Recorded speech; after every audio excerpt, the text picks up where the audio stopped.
सातत्याने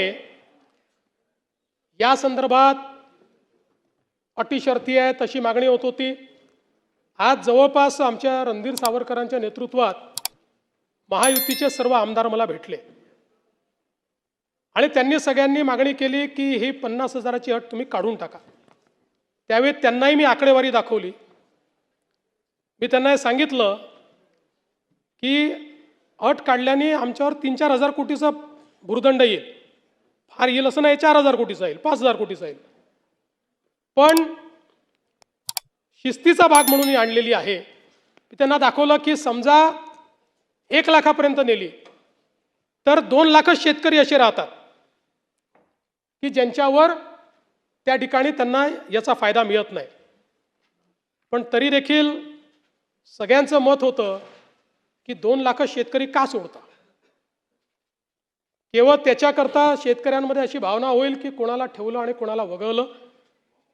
त्यामुळे मी आर्थिक शिस्त सांगत होतो आणि ते लोक मला हे सांगत होते की आपण व्यापक विचार केला पाहिजे आणि शेवटी लोकशाही आहे, त्यामुळे लोकशाहीमध्ये त्यांचा व्यापक विचार मी मान्य केला।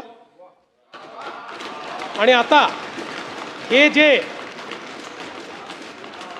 महात्मा फुले कर्जमाफी योजनेतले जे लोक होते ज्यांना 50,000 रुपयापर्यंत आपण म्हटलं होतं त्यांनाही 2 लाखापर्यंत कर्जमाफी झाली। आणि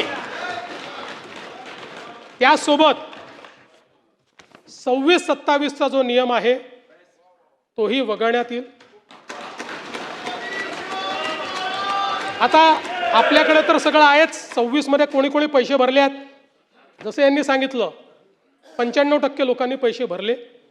त्यामुळे आता त्याच्या आधीच्या 3 वर्षातले कुठलेही 2 वर्ष ज्यांनी रेग्युलर भरलेले आहेत ते सगळे लोक याकरता पात्र होतील।